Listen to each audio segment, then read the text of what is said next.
पाठ का पहला भाग पढ़ लिया है। तो बच्चों, आज हम इस पाठ का दूसरा भाग पढ़ने जा रहे हैं। मिठाई वाला इस पाठ के पहले भाग में एक खिलौने वाला बहुत सारे खिलौने लेकर आता है और अच्छे अच्छे खिलौने सस्ते दाम में देकर चला जाता है। यहाँ तक हमने पढ़ लिया था। तो देखो बच्चों, आगे का भाग। 6 महीने बाद नगर भर में 2-4 दिनों से एक मुरली वाले के आने का समाचार फैल गया। लोग कहने लगे, भाई वाह, मुरली बजाने में वह एक ही उस्ताद है। मुरली बजाकर गाना सुनाकर वह मुरली बेचता भी है, सो भी 2-2 पैसे में। भला इसमें उसे क्या मिलता होगा? मेहनत भी तो न आती होगी। एक व्यक्ति ने पूछ लिया, कैसा है वह मुरली वाला? मैंने तो उसे नहीं देखा। उत्तर मिला, उम्र तो उसकी अभी अधिक न होगी, यही 30-32 का होगा। दुबला पतला गोरा युवक है, बीकानेरी रंगीन साफा बांधता है। वही तो नहीं जो पहले खिलौने बेचता करता था? क्या वह पहले खिलौने भी बेचा करता था? तो बच्चों देखो, इस परिच्छेद में क्या दिया है। जो पहले खिलौने बेचा करता था या वही मुरली वाला बनकर यहाँ पर आया है, ये मालूम नहीं है। उस नगर में जो रहते हैं लोग, उनमें से किसी ने मुरली वाले को देखा है और 4 दिनों से मुरली वाला मोहल्ले में घूमा करता है। तो वहाँ के लोग सोच रहे हैं कि मुरली वाला बहुत अच्छी मुरली सुनाता है, बजाता है। वो मुरली बजाने का उस्ताद है, यानी उस्ताद यानी माहिर, बहुत ही अच्छी मुरली बजाता होगा। मुरली बजाकर बहुत अच्छा गाना सुनाकर वो मुरलियाँ बेचा करता है, वो भी बहुत सस्ते दामों में। 2 पैसों में एक मुरली दिया करता है, यानी बहुत ही सस्ते दामों में। यानी ये मुरली वाला किस हेतु से आया है? क्या ये खिलौने वाला ही है? ये वो व्यक्ति जो है उस नगर में रहने वाले सोच रहे हैं। उसमें से ही एक व्यक्ति ने पूछ लिया कि यह मुरली वाला पहले आया था क्या यहाँ पर? कैसा है वो देखने में? क्या वो खिलौने वाले के जैसा ही है या अलग है? तो दूसरे व्यक्ति ने उत्तर दिया कि उसकी उम्र कितनी है? 30-32 साल का होगा। उसकी उम्र है 30-32। और दिखने में कैसा है देखो, उसका वर्णन यहाँ पर किया है। दुबला पतला गोरा युवक है और उसने जो साफा पहना है, साफा यानी पगड़ी, जो सिर पर साफा पहना है वो बीकानेरी रंगीन है, यानी राजस्थानी जो साफा होता है उस तरह की पगड़ी उन्होंने सिर पर बांधी है। देखो, और कौन पूछ रहा है कि हाँ, ये जो पहले खिलौना बेचा करता था वही खिलौने वाले तो नहीं है। ऐसे आपस में उन व्यक्तियों में ये बातचीत चल रही है कि पहले जो खिलौने वाला आया करता था, क्या वही है वो मुरली लेकर आया है, और वो भी सस्ते में। आगे देखो, हाँ, जो आकार प्रकार तुमने बतलाया उसी प्रकार का वह भी था, तो वही होगा। पर वही है वह एक उस्ताद। प्रतिदिन इसी प्रकार उस मुरली वाले की चर्चा होती। प्रतिदिन नगर की प्रत्येक गली में उसका मादक मृदुल स्वर सुनाई पड़ता। बच्चों को बहलाने वाला मुरलिया वाला। देखो बच्चों, यहाँ पर आपस में चर्चा चल रही है नगरवासियों की कि क्या पहले जो खिलौने वाला आया करता था उसी तरह ये मुरली वाला भी है? उसकी जो रूपरेखा है, उसका जो वर्णन है वो वैसे ही है क्या? वो दुबला पतला गोरा युवक ही है क्या? उसकी आयु कितनी है? यानी पहले जो खिलौने वाला आया करता था क्या वही है क्या? ये बताने के लिए ये लोग आपस में चर्चा कर रहे हैं, ये खोजने के लिए कि खिलौने वाला ही मुरलिया लेकर आया है या दूसरा है। तो वो जो लोग हैं उन्होंने सोच लिया है कि हाँ, ये मुरली वाला थोड़ा थोड़ा वैसे ही लगता है जैसे खिलौने वाला था। और ये मुरली वाला प्रतिदिन नगर में जाकर, हर एक मोहल्ले में जाकर वो मुरलियाँ बेचा करता था और मादक यानी उत्तेजक मृदुल स्वर में वो गाना गाया करता था, जैसे कि पहला खिलौने वाला गाया करता था वैसे ही बच्चों को बहलाने वाला मुरलिया वाला, यानी खिलौने वाला जब आया था उसने भी एक गाना गाया था, बच्चों को बहलाने वाला खिलौने वाला। यहाँ जो है मुरलिया जो बेचने आया है वो क्या बोल रहा है अभी गाना? बच्चों को बहलाने वाला मुरलिया वाला, यानी मुरलिया बेचने वाला। आगे देखो, रोहिणी ने भी मुरली वाले का यह स्वर सुना। तुरंत ही उसे खिलौने वाले का स्मरण हो गया। उसने मन ही मन कहा, खिलौने वाला भी इसी तरह गा गा कर खिलौने बेचा करता था। रोहिणी उठकर अपने पति विजय बाबू के पास गई। जरा उस मुरली वाले को बुलाओ, चुन्नू मुन्नू के लिए ले लूँ। क्या पता यह फिर इधर आए ना आए। वे भी जान पड़ता है पार्क में खेलने निकल गए हैं। देखो बच्चों, ये मुरली वाले की आवाज़ सुनकर रोहिणी, जो पहले भाग में हमने देखी थी, राय विजय बहादुर की जो पत्नी है, चुन्नू मुन्नू की माँ, उस रोहिणी ने भी इनका आवाज़ सुन लिया है मुरली वाले का, और उसे भी खिलौने वाले का स्मरण हो गया है, याद आई है। उसे भी लगा कि ये खिलौने वाला ही फिर से आया है मुरली लेकर। ऐसे उसे भी लगा है वो भी ऐसे ही गा गा कर खिलौने बेचा करता था। उसी तरह ये मुरली वाला भी गाना गाकर मुरलियाँ बेचा करता है। रोहिणी उठकर बाहर आती है और अपने पति विजय बाबू से कहती है कि उस मुरली वाले को ज़रा बुलाओ, हमें भी चुन्नू मुन्नू के लिए मुरलियाँ खरीदनी है। तो वो चुन्नू मुन्नू भी अभी नहीं है घर में, वो पार्क में गए हैं। तब तक हम ये मुरलियाँ खरीद लेते हैं। आगे देखो, विजय बाबू एक समाचार पत्र पढ़ रहे थे। उसी तरह उसे लिए हुए वे दरवाजे पर आकर मुरली वाले से बोले, क्यों भाई, किस तरह देते हो मुरली? विजय बाबू क्या कर रहे थे? समाचार पत्र, न्यूज़पेपर पढ़ रहे थे, और उसे लेकर ही वो मुरली वाले के पास दरवाजे पर जाते हैं और बोलते हैं, किस तरह इन्हें कितने दाम में दी है मुरलियाँ? आगे देखो, किसी की टोपी गली में गिर पड़ी, किसी का जूता पार्क में छूट गया, और किसी की सोतनी यानी पायजामा ही ढीली होकर लटक आई है। इस तरह दौड़ते हाँफते हुए बच्चों का झुंड आ पहुंचा। एक स्वर से सब बोल उठे, अब भी लेंदे मुरली, और अब भी लेंदे मुरली। देखो बच्चों, यहाँ पर जो दिया है, इस मुरली वाले की आवाज़ सुनकर बहुत सारे बच्चे यहाँ वहाँ जो खेल रहे हैं, उद्यान में खेल रहे हैं, आंगन में खेल रहे हैं, घरों में हैं, वो कैसे दौड़े दौड़े दौड़े दौड़े आ रहे हैं मुरली वाले के पास। और आते वक्त उनकी जो स्थिति है उन बच्चों की, उस स्थिति का वर्णन यहाँ पर किया है। किसी बच्चे की टोपी नीचे गिर गई है, किसी का जूता पार्क में ही छूट गया है, किसी का पायजामा निकल कर नीचे लटक रहा है। तो देखो, दौड़ते दौड़ते हाँफते ये जो बच्चे हैं वो किसके पास आ रहे हैं? किसका स्वर सुनकर? मुरली वाले के पास। मुरली वाले का गाना सुनकर वो उसके पास आए हैं, और अपनी बोली में वो छोटे बच्चे, हम भी लेंदे मुरली, ऐसे वो बोल रहे हैं, यानी हमें भी मुरली लेनी है। देखो कितनी मिठास है उस मुरली वाले के स्वरों में। उसका स्वर सुनकर ही बच्चे उनकी ओर खींचे आ रहे हैं। देखो आगे, मुरली वाला हर्ष गदगद हो उठा, बोला, सबको देंगे भैया, लेकिन ज़रा रुको, ठहरो, एक एक को दे दो, देने दो, अभी इतनी जल्दी हम कहीं लौटे थोड़े ही जाएंगे। बेचने तो आई है, और है भी इस समय मेरे पास एक दो नहीं, पूरी 57। हाँ बाबूजी, क्या पूछा था आपने? कितने में दी? दी तो वैसे 3-3 पैसे के हिसाब से है, पर आपको 2-2 पैसे में ही दे दूंगा।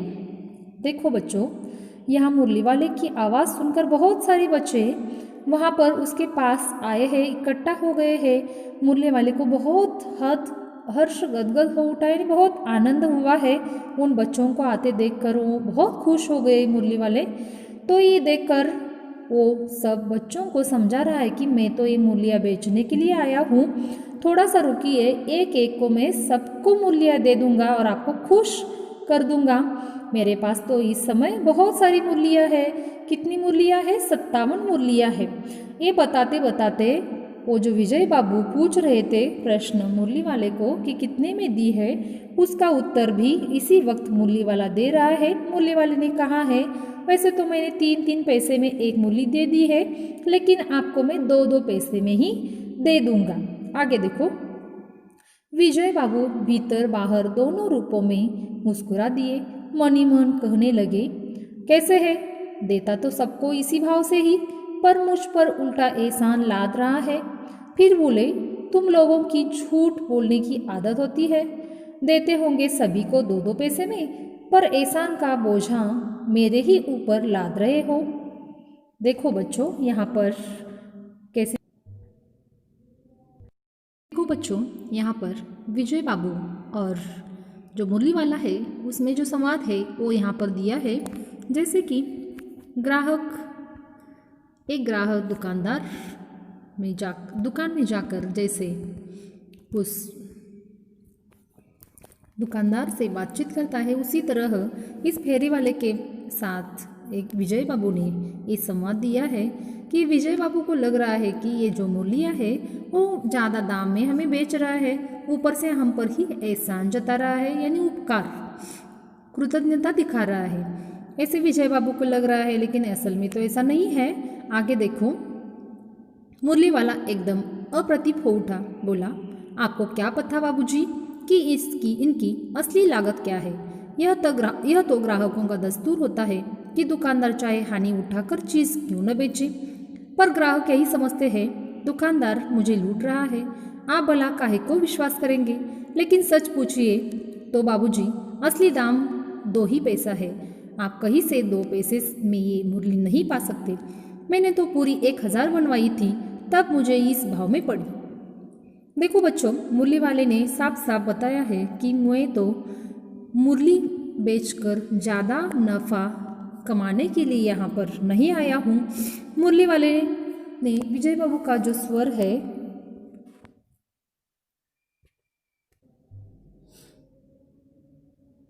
देखो बच्चों, मुरली वाले ने यहाँ पर विजय बाबू को समझाया है कि ये जो मुरलिया मैं बेच रहा हूँ उसकी असली कीमत भी 2 पैसे ही है। आप कहाँ भी देख सकते हो, और वो भी मैंने बहुत सारी बनवाई एक साथ, इसीलिए वो 2 पैसे में मिलती है। यानी 1000 पूरी बनवाई है एक साथ, इसीलिए मुझे वो 2 पैसे में मिली है, और मैं बहुत कम दाम में ये बेच रहा हूँ। यानी ग्राहकों का दस्तूर यानी नियम, ग्राहक जिस तरह दुकानदार से हो या फेरी वाले के साथ जैसे बर्ताव करते हैं, हमेशा कोई भी चीज़ कम दाम में लेकर मांगना, यानी बार्गेनिंग करना, उसी तरह मुरली वाले ने कहा है दुकानदार चाहे हानि उठाकर चीज़ बेचे या लूट जाए, ग्राहक को उससे कुछ लेना देना नहीं होता है। ग्राहक तो हमेशा कोई भी चीज़ कम दाम में मांगता है। उसी तरह विजय बाबू भी बोल रहे हैं। आगे देखो, विजय बाबू बोले, अच्छा मुझे ज़्यादा वक्त नहीं, जल्दी से 2 तो निकाल दो। 2 मुरलियाँ लेकर विजय बाबू फिर मकान के भीतर चले गए। मुरली वाला देर तक उन बच्चों के झुंड में मुरलियाँ बजाता रहा, उसके पास बेचता रहा। उसके पास कई रंग की मुरलियाँ थी। बच्चे जो रंग पसंद करते, मुरली वाला उसी रंग की मुरली दे देता था। देखो बच्चों, यहाँ पर विजय बाबू ज़्यादा देर तक मुरली वाले की बात सुनते नहीं बैठे।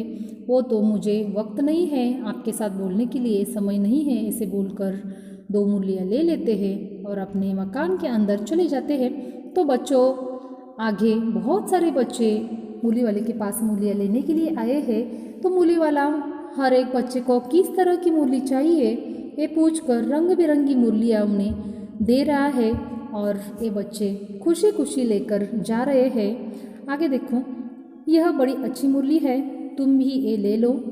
राजा बाबू, तुम्हारे लायक तो यह बहुत अच्छी है। हाँ भैया, तुमको वही देंगे, ये लो, तुमको वैसी न चाहिए। तो यहाँ पर देखो बच्चों, यहाँ पर मुरली वाले का और उन बच्चों में जो संवाद चल रहा है, बच्चों को जैसी चाहिए वैसी मुरली वाला दे रहा है, उसमें जो संवाद चल रहा है वही यहाँ पर दिया है। हर एक बच्चों को राजा बाबू ऐसे पुकार कर, लाडला वगैरह ऐसे पुकार कर बहुत ही अच्छी ढंग से वो मुरलियाँ बेच रहा है। बच्चों देखो, यहाँ पर तुमको वैसे ही ना चाहिए, यह नारंगी रंग की, यह अच्छा वही लो, ले आए पैसे। अच्छा ये लो, तुम्हारे लिए मैंने पहले ही से यह निकाल रखी है। तुमको पैसे नहीं मिले, तुमने अम्मा से ठीक तरह मांगे न होंगे। धोती पकड़कर पैरों से लिपट कर अम्मा से पैसे मांगे जाते हैं बाबू। हाँ फिर जाओ, अब की बार जरूर मिल जाएंगे। दुअन्नी है तो क्या हुआ, ये लो पैसे वापस ले। ठीक हो गया ना हिसाब, मिल गए पैसे। देखो मैंने तरकीब बताई। अच्छा अब तो किसी को नहीं लेना है, सब ले चुके। तुम्हारी माँ के पास पैसे नहीं हैं? अच्छा, तुम भी ये ले लो। अच्छा, तो अब मैं चलता हूँ। इस तरह मुरली वाला फिर आगे बढ़ गया। देखो बच्चों, इस परिच्छेद में मुरली वाला और छोटे छोटे जो बच्चे हैं जो मुरलियाँ खरीदने के लिए आए हैं, उनमें जो संवाद चल रहा है वो यहाँ पर दिया है। देखो कितना अच्छा संवाद दिया है, कितना घुल मिल कर वो मुरली वाला मुरलियाँ बेच रहा है छोटे छोटे बच्चों के, जो चाहे मन चाहे उनके पसंद की मुरलियाँ उन्हें दे रहा है। रंग बिरंगी, जिस बच्चे को जिस तरह की मुरली चाहिए, कौन सा रंग पसंद है, पूछ पूछ कर वो मुरलियाँ भेज रहा है। देखो, और कई बच्चों को घर से पैसे नहीं दे रहे, अम्मा पैसे नहीं दे रही है, उस पर भी सुलझाव ये मुरली वाला दे रहा है कि अच्छी तरह से अपनी अम्मा से पैसे मांगो तो आपको पैसे मिल जाएंगे। तो वैसे करने पर उस बच्चे को भी पैसे मिल गए हैं। और किसी बच्चे के पास दुअनी है, दुअनी यानी दोन आने, जो प्राचीन काल में होते थे उसे दुअनी कहा जाता है। तो छुट्टे नहीं है उसके पास, तो छुट्टी मैं दे दूंगा। ऐसे करके उसने पूरा हिसाब अच्छी तरह से उसके पास एक मुरली देकर दिया है। मुरली तो 2 पैसे में थी, तो बाकी जो रह गए पैसे वो उसने दे दिए हैं। किसी बच्चे के पास, गरीब होगा शायद, उसके पास पैसे ही नहीं है, तो उसे ऐसे ही बिना पैसे की मुरली वाले ने दे दी है। ऐसा अच्छा मुरली वाला फिर किसी को लेना है क्या पूछ कर वो वहाँ से अपनी मुरलियाँ उठाकर फिर आगे के मोहल्ले में जा रहा है। आगे देखो, आज अपने मकान में बैठी हुई रोहिणी मुरली वाले की सारी बातें सुनती रही। आज भी उसके अनुभव किया, बच्चों के साथ इतने प्यार से बातें करने वाला फेरी वाला पहले कभी नहीं आया। फिर वह सौदा भी कैसा सस्ता बेचता था। भला आदमी जान पड़ता है, समय की बात है, जो बेचारा इस तरह मारा मारा फिरता है, पेट जो न कराए सो थोड़ा। इसी समय मुरली वाले का क्षीण स्वर दूसरी निकट की गली से सुनाई पड़ा। बच्चों को बहलाने वाला मुरलिया वाला। देखो बच्चों, तीसरे भाग में भी क्या दिया है, ये मुरली वाला ऐसे ही मुरलियाँ बेचते बेचते एक मोहल्ले से दूसरी मोहल्ले में जा रहा है। रोहिणी की मोहल्ले से दूसरी मोहल्ले में वो गया है। रोहिणी बेचारी उस मुरली वाले का आवाज़ सुनकर वो सोच रही है कि इतने सस्ते दाम में ये मुरलियाँ बेचा करता है, क्या इसे इसमें से नफ़ा मिलता होगा? क्या उद्देश्य होगा इसका पेट भरता होगा इस पर? ये वो घर में बैठकर सोच रही है। ये फेरी वाला कितने सस्ते दामों में मुरलियाँ बेचा करता है। इसके पहले भी आया था जो खिलौने वाला, वो भी ऐसे ही सस्ते में खिलौने देकर गया था। ये उस पर रोहिणी सोच रही है, जो विजय बाबू की पत्नी है। आगे देखो, इसी समय मुरली वाले का क्षीण स्वर उसके कानों पर आता है, बच्चों को बहलाने वाला मुरलिया वाला। ये सोचते सोचते ही रोहिणी ने वो गाना फिर से सुन लिया है कि बच्चों को बहलाने वाला मुरलिया वाला। रोहिणी इसे सुनकर मनी मन कहने लगी, और स्वर कैसा मीठा है इसका। बहुत दिनों तक रोहिणी को मुरली वाले का यह मीठा स्वर और उसकी बच्चों के प्रति वे स्नेहसिक्त बातें याद आती रही। महीने के महीने आए और चले गए, फिर मुरली वाला न आया। धीरे धीरे उसकी स्मृति भी क्षीण हो गई। देखो बच्चों, रोहिणी वो जो गाना सुनती है, बच्चों को बहलाने वाला मुरलिया वाला, ये सुनकर उसके मन में आता है ये कितने मीठे स्वरों में गाना गाता है, बच्चों को किस तरह अपने पास आकर्षित करता है, कितना अच्छा है मुरली वाला, इसका स्वर भी बहुत अच्छा है और स्नेहाभिषिक्त यानी बहुत ही मधुर स्वर में वो गाना गाता है। उसकी यादें बहुत दिनों तक रोहिणी के मन में रही है। महीनों बाद वो कहाँ चला गया मालूम नहीं है। बहुत दिनों तक मुरली वाला फिर से नहीं आया। धीरे धीरे धीरे रोहिणी की याददाश्त, स्मृति यानी याददाश्त जो होती है, उसमें से चली गई कि कई दिनों के से पहले एक मुरली वाला आया था, यानी उसके बाद वो फिर से नहीं आया, इसीलिए उसकी याद फिर से नहीं आई। तो बच्चों, यहाँ तक आपको पाठ समझ में आ चुका होगा। आपको ये पाठ मन से पठन करना है। इसमें से संयुक्त अक्षर, अनुस्वार, अनुनासिक शब्द अपनी कापियों में सुंदर हस्ताक्षरों में लिखने हैं। धन्यवाद।